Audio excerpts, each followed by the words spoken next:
अब सड़क की शिकायत सीधे प्रधानमंत्री से। हाल ही में केंद्र सरकार ने सभी राज्य सरकारों को निर्देश दिया है कि जितनी भी सड़कें प्रधानमंत्री ग्रामीण सड़क योजना के अधीन बनाई गई है उन सभी सड़कों पर क्यूआर कोड लगाया जाए ताकि आम पब्लिक सीधे फीडबैक दे पाए और कंप्लेन कर पाए।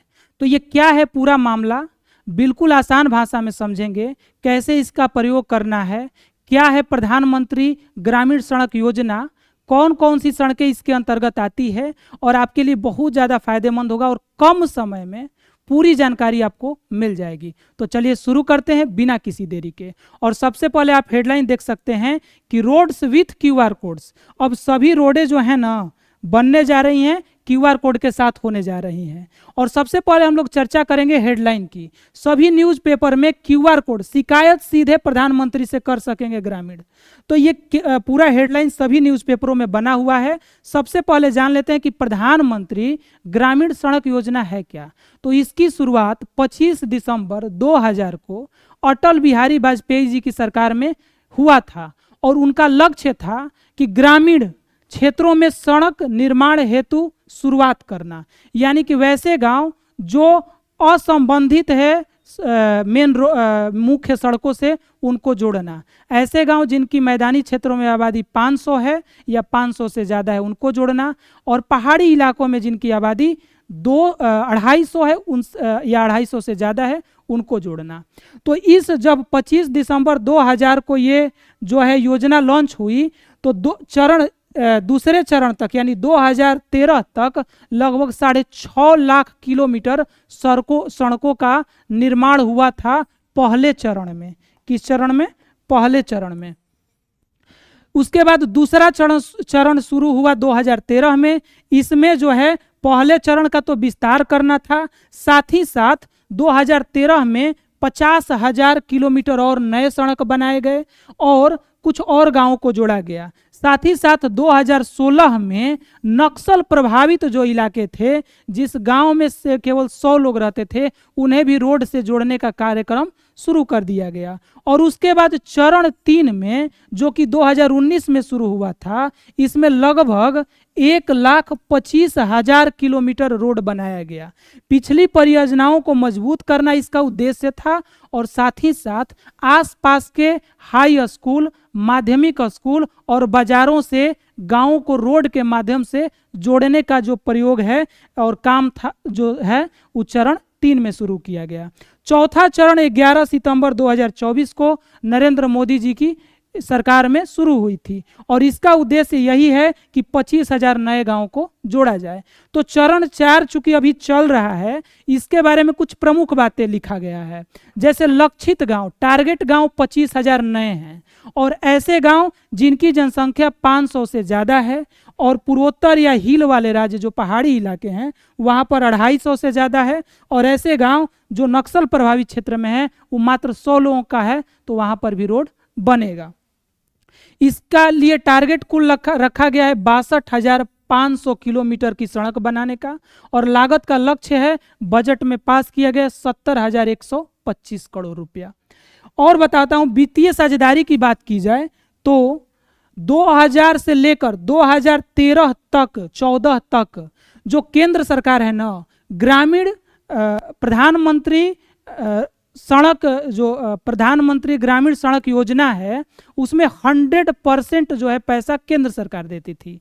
लेकिन 2015-16 के बाद 60% केंद्र सरकार अब देती है और 40% राज्यों को देना पड़ता है। तो इसीलिए इस बात को यहाँ लिखा है कि केंद्र राज्य का अनुपात जो है 60:40 2015-16 से हो गया है।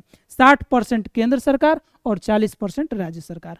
अब तक जो है प्रधानमंत्री ग्रामीण सड़क योजना के तहत अब तक 7,81,209 किलोमीटर सड़क बनाया जा चुका है, लेकिन लक्ष्य और कुल मंजूरी प्राप्त हुई है 8,36,850 किलोमीटर की, जो कि उम्मीद है कि 2028-29 तक जो लक्ष्य रखा गया है सरकार के द्वारा, ये एक्स्ट्रा 62,500 किलोमीटर जोड़ने का, ये अगर हो जाता है तो ये 8,36,850 किलोमीटर पूरा का पूरा सड़क बनकर तैयार हो जाएगा। अब बात करते हैं कि ये क्यूआर कोड की योजना क्या है। तो इसका उद्देश्य है जनता से सीधे सड़क गुणवत्ता और रख रखाव पर फीडबैक लेना। मतलब अभी तक क्या होता था कि जो ठेकेदार होता था उसको रोड बनाने को तो मिलता ही था, साथ ही साथ उसका रख रखाव के लिए भी उसे 5 साल की जिम्मेवारी दी जाती थी कि सड़क बिगड़े नहीं 5 साल तक। तो सरकार जो ठेकेदार होता था उस सरकार के पास अपने हिसाब से ई मार्ग पर अपलोड करके और डाटा दे देता था कि नहीं सड़क बहुत अच्छी है, भले सड़क बहुत बुरी रहती थी। तो कहा गया है कि क्यूआर कोड के माध्यम से जनता से सीधे संपर्क रखा जाएगा और किसके द्वारा किसके अंतर्गत ये करवाया जाएगा, तो NRIDA राष्ट्रीय ग्रामीण अवसंरचना विकास एजेंसी के द्वारा, और MORD के लिए मतलब मिनिस्ट्री ऑफ रोड मंत्रालय के द्वारा, ऐसे भी आप समझ सकते हैं। सिस्टम की बात की जाए तो ई मार्ग electric maintenance of rural road के सिस्टम पर आधारित होगा और उससे इस क्यूआर कोड को क्या किया जाएगा, जोड़ा जाएगा। अच्छा, ई मार्ग होता क्या था, अभी तक जो ई मार्ग कैसे काम करता था अब समझ लीजिए और फिर आगे बात करते हैं। पहले क्या था कि 5 वर्षों तक रख रखाव की जिम्मेवारी ठेकेदार को दी जाती थी। ई मार्ग पर मेंटेनेंस का विवरण अपलोड करना रहता था, अभी भी करना रहता है, लोग अभी करते ही हैं। और रूटीन इंस्पेक्शन के लिए जियो टैग फोटो, मतलब कोई फील्ड इंजीनियर आता था, वो ठेकेदार को बुलाता था, फोटो वगैरह लेता था, और मान लीजिए कि ठेकेदार और फील्ड इंजीनियर में अगर बात बन गई तो आम पब्लिक कतनों चिल्लाती रहती थी, उसको ई मार्ग पर अपलोड कर दिया जाता था। लेकिन अब ऐसा नहीं होगा, अब तो आम पब्लिक को सीधे क्यूआर कोड के माध्यम से इसमें इन्वॉल्व किया जा रहा है। अच्छा, उस समय परफॉर्मेंस 12 मूल्यांकों पर 12 मापदंडों के आधार पर होता था, अभी भी होता है।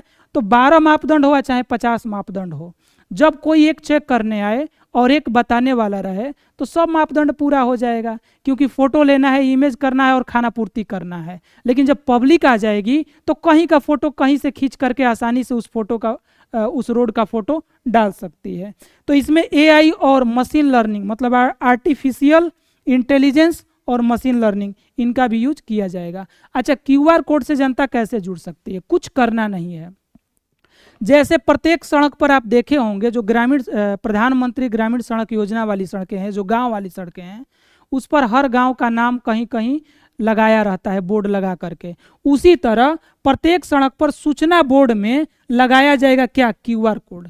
और जनता क्या करेगी, मोबाइल से क्यूआर कोड स्कैन करके रोड का डिटेल देखेगी कि रोड का डिटेल कैसा उस पर डाला गया है, और फीडबैक भी डालेगी। फोटो लेकर रख रखाव की समस्या और रिपोर्ट कर सकते हैं। मतलब आपको लग रहा है कि ये रोड गड़बड़ है लेकिन उस पर अच्छा दिखाया जा रहा है, तो आप उस रोड का फोटो खींचिए। और क्योंकि पहले क्या होता था, कुछ रोडों पर मैंने देखा है कि मिस्ड कॉल के लिए या कॉल के लिए ऑप्शन होता था, नंबर एक लिखा रहता था, टोल फ्री नंबर, लेकिन लोगों को कॉल करने में डर लगता था कि हमारा नंबर से जाएगा, फिर कौन किसको पता चलेगा। लेकिन क्यूआर कोड जब आ जाएगा तो ये डर आम पब्लिक की खत्म हो जाएगी, तो रोडों पर जागरूकता बढ़ जाएगी, रोड की जो देख रेख है उसको लेकर के। अब ये देखना है कि ये कितना इम्प्लीमेंट में आता है और कितना इसका सही तरीके से उपयोग हो पाता है। भाषा के बारे में भी चर्चा की है कि बोर्ड पर अंग्रेजी और स्थानीय भाषा दोनों में निर्देश क्या रहेंगे, दिए रहेंगे। फायदा साफ आपको दिख रहा है, विवरण जानकारी आपको मिलेगी, जनता की भागीदारी से पारदर्शिता और उत्तरदायित्व बढ़ेगा, इंजीनियरिंग टीम को रियल ग्राउंड डेटा मिलेगा, खराब मेंटेनेंस पर सीधी निगरानी और कार्रवाई संभव हो जाएगी। अच्छा, ये पायलट प्रोजेक्ट के तौर पर हिमाचल प्रदेश में सफलतापूर्वक काम हो रहा है और हो गए। जितना डाटा क्यूआर कोड के माध्यम से आम पब्लिक भेजेगी उसे आर्टिफिशियल इंटेलिजेंस और मशीन लर्निंग के द्वारा एनालाइज किया जाएगा, ताकि कम समय में ज़्यादा लोगों के बिना ही उसको एनालाइज करके पता लगाया जा सके कि कहाँ परिस्थिति अच्छी है और कहाँ परिस्थिति बुरी है। तो आपको ये खबर कैसी लगी कमेंट में ज़रूर बताइएगा। प्लस अगर आप कोई भी इंफॉर्मेशन बिल्कुल आसान भाषा में और बहुत कम समय में जानना चाहते हैं तो आप इस चैनल को सब्सक्राइब कर सकते हैं, इससे हमें मोटिवेशन मिलेगा और हम इस तरह का और कंटेंट आपके लिए बना पाएंगे। कैसा लगा आपको ये वीडियो ज़रूर बताइए कमेंट्स बॉक्स में। मिलते हैं नेक्स्ट वीडियो में, तब तक के लिए धन्यवाद।